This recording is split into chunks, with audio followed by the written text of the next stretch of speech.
December 1944. The Ardennes forest had ceased to be a battlefield. It had become an icy graveyard. The sky above the Belgian front line was the color of bruised iron, choked with a relentless, blinding blizzard. For days, this impenetrable white wall had grounded every Allied fighter plane and bomber. In the freezing foxholes around Bastogne, the men of the 101st Airborne Division were surrounded, bleeding, and freezing to death in the snow. General George S. Patton's Third Army was on the move. In a maneuver that defied all conventional military logic, he had pivoted an entire army 90 degrees in the dead of winter to march to their rescue. But armor and infantry can only do so much when the sky itself is fighting for the enemy. The German panzer divisions were advancing relentlessly under the cover of the storm. Patton needed air support. He needed the sky to clear. In a cold, hastily requisitioned headquarters in Nancy, France, Patton made a decision that had nothing to do with tactics, logistics, or artillery grids. He summoned a man who carried no weapon. Chaplain James Hugh O'Neill, the Chief Chaplain of the Third Army, entered the commander's office. Patton did not ask for spiritual comfort. He did not ask for a sermon to boost the morale of his freezing troops.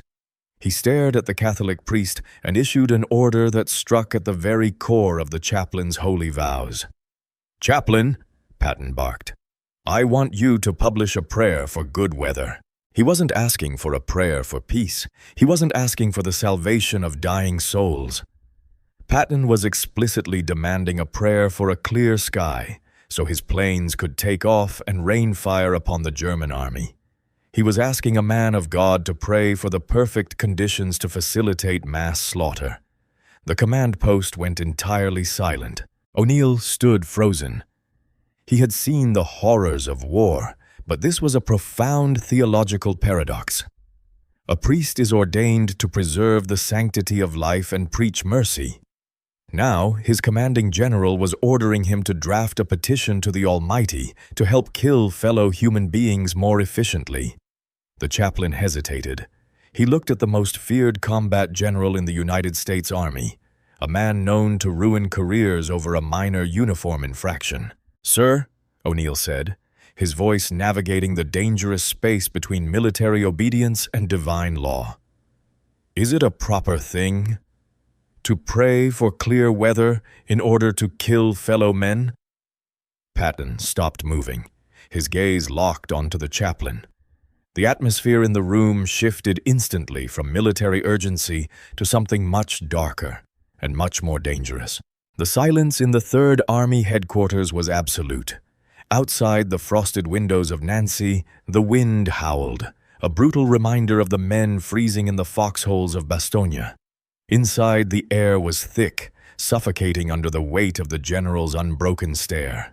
General George S. Patton did not yell. He did not reach for the ivory-handled revolvers at his hips, nor did he dismiss the chaplain with the volcanic rage he usually reserved for insubordination. Instead, he stepped closer. The wooden floorboards creaked under his polished cavalry boots. When he spoke, his voice was dangerously quiet.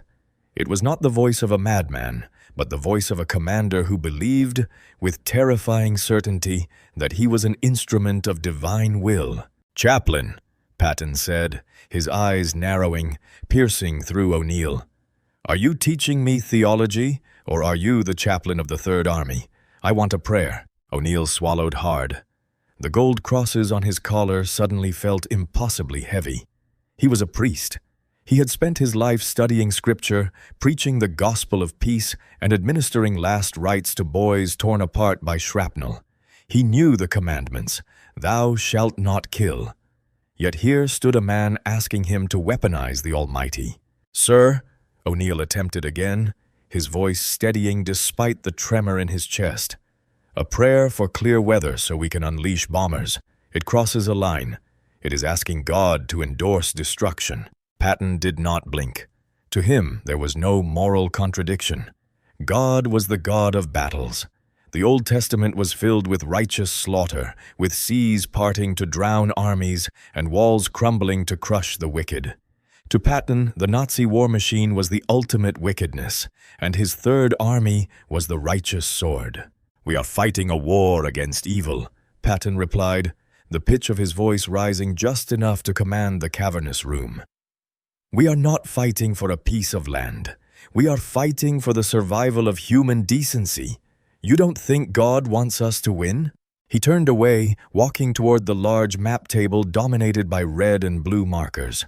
The blue markers, American divisions, were being slowly swallowed by the red mass of the German offensive in the Ardennes.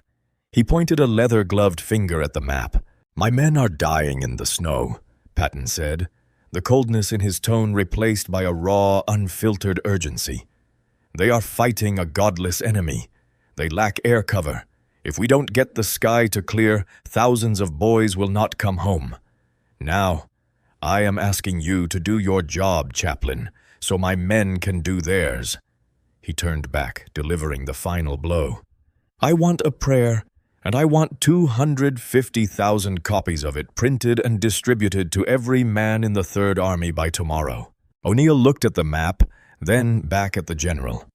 The moral lines of war had always been blurred, but Patton was demanding he erase them completely. The priest realized in that moment that Patton wasn't asking for God's permission. He was demanding God's cooperation. The silence persisted, thick and heavy, broken only by the rattle of the window panes against the storm outside. O'Neill realized that Patton was not asking for a theological debate. The general had already decided the moral geometry of the situation. To Patton, the war was a righteous crusade. The Third Army was an instrument of divine justice, and therefore any action required to secure victory was, by definition, ordained by God. The German army was the enemy of mankind. Therefore, praying for the weather to destroy them was not a sin, but a holy obligation. The chaplain felt the weight of history pressing down on him. He was a man of faith, trained to seek peace, but he was also a soldier in an army fighting for the survival of the free world. The men freezing in Bastogne were his flock. They needed help. If a prayer could part the clouds and bring the bombers, did he have the right to refuse? "Yes, sir," O'Neill finally said. His voice was quiet but resolute. The theological paradox remained, but the military reality demanded action. He would write the prayer. Patton nodded, a curt acknowledgement of the chaplain's surrender. "Have it on my desk by tonight," he ordered, turning back to the map. The audience was over. O'Neill returned to his quarters, the wind howling around the building like a chorus of the damned. He sat at a small wooden desk, pulling a piece of paper toward him. He had to construct a prayer that asked for lethal weather without explicitly asking for blood. It had to be an appeal for divine intervention, a plea for the elements to favor the righteous sword of the Third Army. He wrote carefully, choosing his words with the precision of a man navigating a minefield. He prayed for the restraining of the elements, for the halting of the rain and snow. He prayed for fair weather for battle. He did not pray for the death of the Germans, but he prayed for the conditions that would make their death inevitable. "Almighty and most merciful Father, we humbly beseech Thee of Thy great goodness to restrain these immoderate rains with which we have had to contend. Grant us fair weather for battle. Graciously hearken to us as soldiers who call upon Thee that, armed with Thy power, we may advance from victory to victory and crush the oppression and wickedness of our enemies and establish Thy justice among men and nations. Amen." The prayer was completed. It was a masterpiece of martial theology, a plea for divine assistance in the machinery of war. O'Neill brought it back to Patton. The general read it. He did not smile. He did not offer praise. He simply nodded. "Have it printed," he commanded. Within 24 hours, the presses of the Third Army were churning out 250,000 copies of the prayer. They were distributed to every foxhole, every tank, every aid station. The men of the Third Army, freezing and exhausted, held the small pieces of paper in their numb hands and prayed for the sky to clear. And then something happened that cemented George S. Patton's belief in his own divine destiny. The 250,000 prayer cards moved through the supply lines faster than ammunition.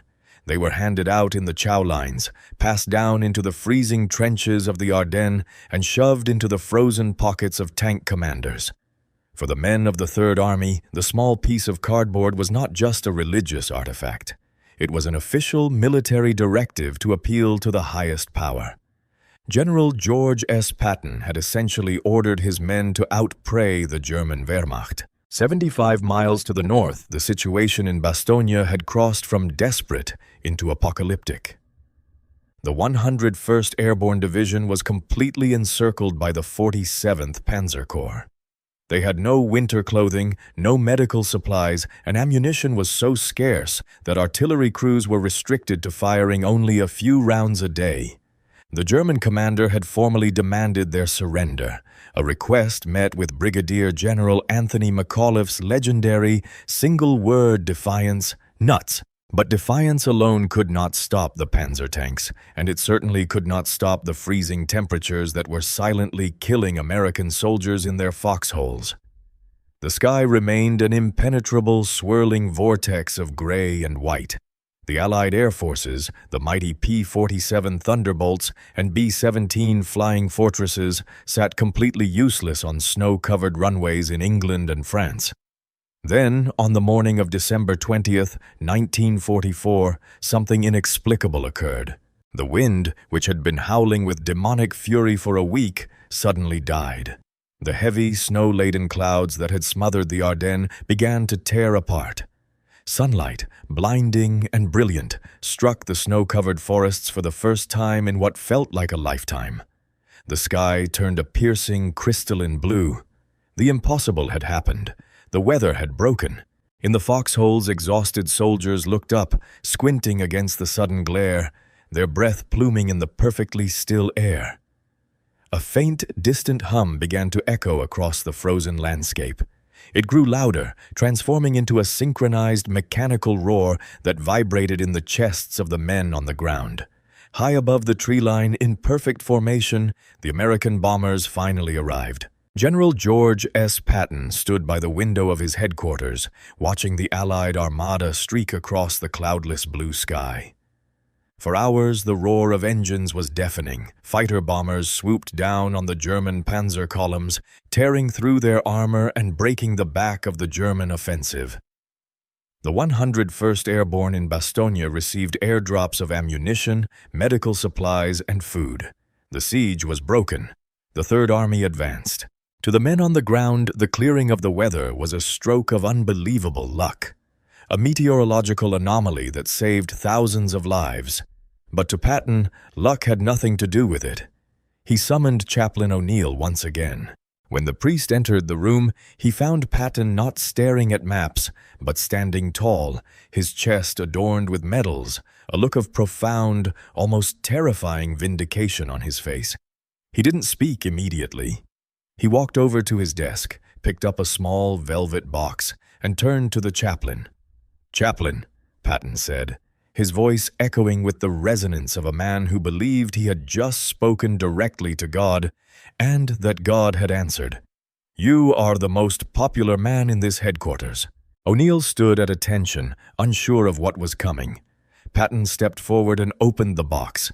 Inside rested a bronze star, one of the highest military decorations for heroic or meritorious achievement. He took the medal and pinned it directly onto the chaplain's uniform. "This is for your prayer," Patton declared.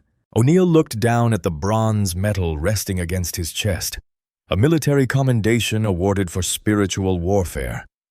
Patton had given him a medal for successfully petitioning the Almighty to clear the skies so the Third Army could kill the enemy. The historical record of this event is undeniable. The prayer cards exist. The weather logs confirm the sudden, dramatic clearing of the storm on December 20th, 1944. And the awarding of the Bronze Star to Chaplain O'Neill is a matter of official military record. But what makes this story resonate so deeply is not just the military victory. It is the chilling, absolute conviction of George S. Patton. He did not see war as a tragic necessity. He saw it as a righteous calling. And when the natural world stood in the way of his army's advance, he did not surrender to the elements. He ordered his chaplain to write a prayer, and when the sky cleared, he decorated the priest for his tactical contribution to the slaughter. To Patton, there was no line between the divine and the destruction of the enemy. The sky had cleared because he had demanded it. God had provided the weather, but it was Patton who would provide the victory. And in his mind, the two were perfectly aligned. Patton's demand for a prayer to control the weather was not born of panic. It was born of absolute conviction. He was a man who deeply, fundamentally believed in reincarnation. He believed he had fought alongside Alexander the Great, stood with Caesar's legions, and charged with Napoleon. He believed he was destined for greatness, and that the Christian God was the ultimate quartermaster of his destiny. This is where the story of the prayer cards shifts from a military anecdote to a psychological profile of command. For the average American soldier, the 18-year-old draftee from Ohio or the 22-year-old mechanic from Brooklyn, the war was a dirty, terrifying job to be finished so they could go home. But for Patton, the war was his element. It was what he was born for. When the snow fell over the Ardennes, grounding his planes and freezing his men, Patton did not see it as bad weather. He saw it as a temporary lack of divine cooperation. In his mind, God was on the side of the Third Army, and therefore God needed a firm reminder of the strategic situation. Chaplain O'Neill had understood this implicitly. The prayer he crafted was not a plea for a miracle out of desperation. It was a formal request for tactical support from the Almighty. "Grant us fair weather for battle," the prayer read. It did not ask for the storm to stop so men could stay warm. It asked for the storm to stop so men could fight. When Patton pinned the Bronze Star on Chaplain O'Neill, he wasn't just rewarding a priest. He was rewarding a staff officer who had successfully secured a critical asset: clear skies. To Patton, the prayer had worked exactly like a request for artillery fire or a requisition for more gasoline. He had placed an order with God, and God had delivered. This absolute certainty in his own divine backing made Patton a terrifying opponent for the Germans. The German High Command respected Patton more than any other Allied general. They studied him, they feared him, and they often based their defensive strategies entirely around where they believed his Third Army would strike. They understood his aggression, his speed, and his tactical brilliance. But what they could not calculate, what no military doctrine could account for, was a commander who believed he had a direct line to heaven, and the audacity to demand good weather for slaughter. In the chaotic aftermath of the Second World War, the alliance that had crushed Nazi Germany began to fracture almost immediately. The Soviet Red Army, having battered its way from the gates of Moscow to the heart of Berlin, now stood as an occupying force across half of Europe. They were no longer just allies, they were a looming ideological colossus. While the politicians in Washington and London spoke of post-war cooperation and a new world order, General George S. Patton saw the situation with a brutal, unvarnished clarity. To Patton, the defeat of the Third Reich was only half the job. The other half, he believed, was stopping the Soviet Union. Patton's hatred for the Soviet regime was not merely political, it was visceral. He viewed the communist ideology as an affront to human decency, a system built on terror and oppression that was no better than the fascism they had just defeated. And he made no secret of his contempt, even when diplomacy demanded it. The tension reached a boiling point in the days following the German surrender. The demarcation lines between the American and Soviet occupation zones had been drawn at the Yalta Conference, but the reality on the ground was far more chaotic.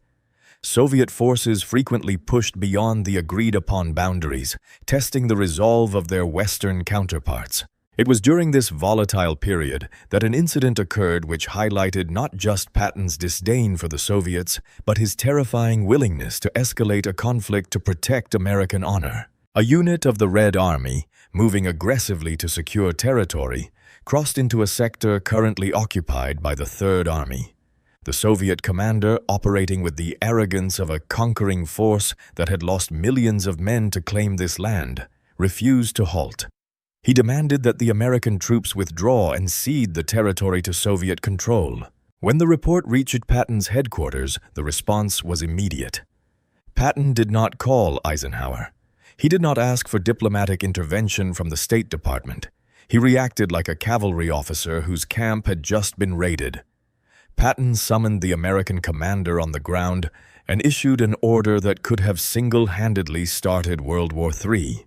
"Tell that Russian son of a bitch," Patton roared, "that if he is not back across the demarcation line in 24 hours, I will bring up the Third Army and push him back myself." This was not an empty threat.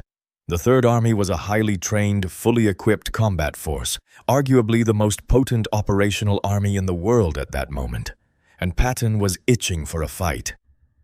The Soviet commander did not respond within 24 hours. Perhaps he thought Patton was bluffing. Perhaps he believed that the political climate, with Eisenhower and Roosevelt desperate to maintain the fragile alliance with Stalin, would prevent any American general from actually firing on the Red Army. Or perhaps he simply did not understand the nature of the man he was dealing with. When the deadline expired, Patton did not send another message. He sent the cavalry. Elements of the Third Army moved into position. The engines of the M4 Sherman tanks roared to life, their long barrels swiveling toward the Soviet lines. The mechanized infantry loaded their weapons. The artillery batteries adjusted their coordinates. Patton was preparing to launch a full-scale assault against his ostensible allies, a move that would have undoubtedly triggered a massive diplomatic crisis and potentially ignited a new conflict before the ashes of the old one had even settled. The message to the Soviet commander was clear. The United States Army, under George S. Patton, would not yield an inch of ground, nor would it tolerate a shred of disrespect. When the Soviet commander saw the American armor moving into combat formation, the reality of the situation finally broke through the ideological arrogance. He realized that the man commanding those tanks did not care about Yalta, did not care about diplomatic cables, and certainly did not care about the Red Army's reputation. The Soviet forces withdrew. They pulled back across the demarcation line without a single shot being fired. Patton had won the standoff, not through diplomacy, but through the raw, terrifying application of military intimidation. He had called the Soviet bluff with a pair of ivory-handled revolvers and a fully armored division. When the news of the incident eventually reached higher command, the reaction was a mixture of relief that combat had been avoided and profound anxiety about Patton's volatility. Eisenhower, deeply committed to post-war stability, was furious at the unnecessary escalation. But to the men of the Third Army and to Patton himself, it was a victory of pure, uncompromising honor. This event is rarely featured in the grand, sweeping narratives of the Allied victory. It is an uncomfortable footnote, a moment when the good war threatened to seamlessly transition into something much darker. But for those who study Patton, it is a revealing glimpse into his core philosophy. He did not view the world through the lens of political compromise. He viewed it through the lens of absolute dominance. If an enemy or an ally stepped out of line, the only acceptable response was overwhelming force. For Patton, justice was not something negotiated at a conference table. It was something enforced at the barrel of a tank. The standoff between the Third Army and the Red Army never made the front pages of the Allied newspapers. It was buried under the euphoric headlines of victory in Europe. The military command structure, desperate to project a unified front with Stalin for the upcoming battles in the Pacific, deliberately suppressed the incident. But inside the ranks of the Third Army, the story spread like wildfire. To the men who served under him, it was just one more piece of evidence that General George S. Patton was entirely fearless. He was a commander who did not back down, not to the Germans, and certainly not to the Russians. However, the political establishment in Washington and London viewed the event with mounting horror. Patton was increasingly seen not just as a brilliant tactician, but as a dangerous liability. His uncompromising worldview, which had been so essential in defeating the Axis powers, was completely incompatible with the nuanced diplomacy required to navigate the emerging Cold War. Patton's hatred for the Soviet system only intensified in the months following the German surrender. He openly expressed his belief that the United States had fought the wrong enemy, or at least had stopped fighting too soon. He argued that the American army should simply reload, pivot east, and push the Red Army back to the borders of Russia. He didn't care about treaties or post-war alliances. He looked at the Soviet occupation of Eastern Europe and saw exactly what it was: the replacement of one totalitarian regime with another. The difficulty in understanding the Russian, Patton reportedly stated, is that we do not take cognizance of the fact that he is not a European but an Asiatic, and therefore thinks deviously.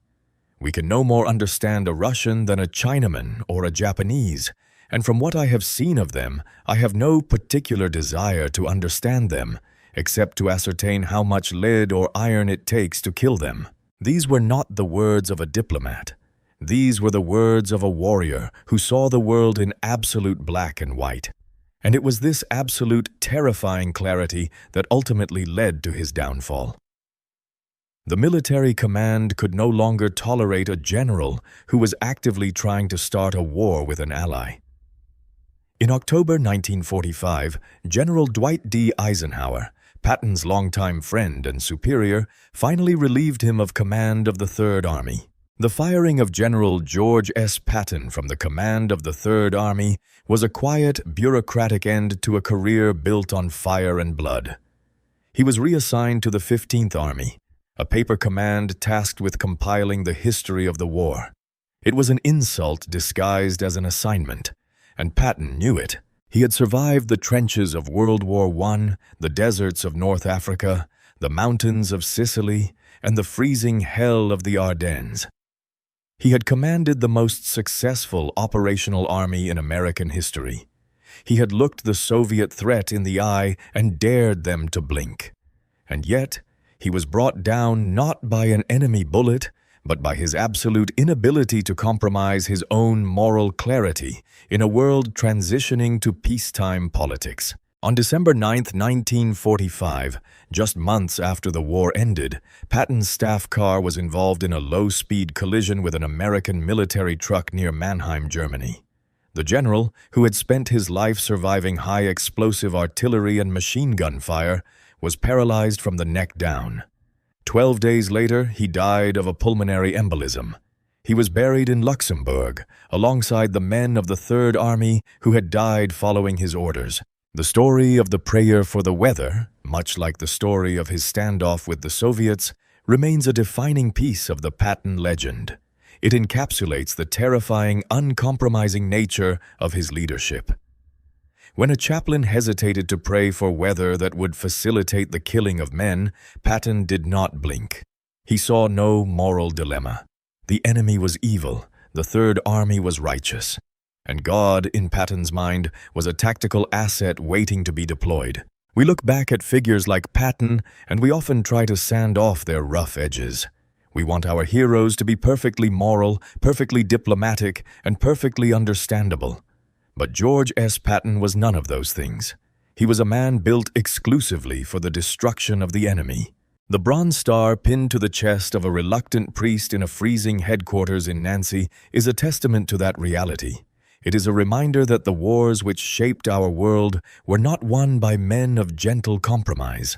They were won by men who had the absolute, chilling audacity to look at a blizzard, look at a priest, and demand that the sky clear so the slaughter could begin. And, for better or worse, the sky cleared.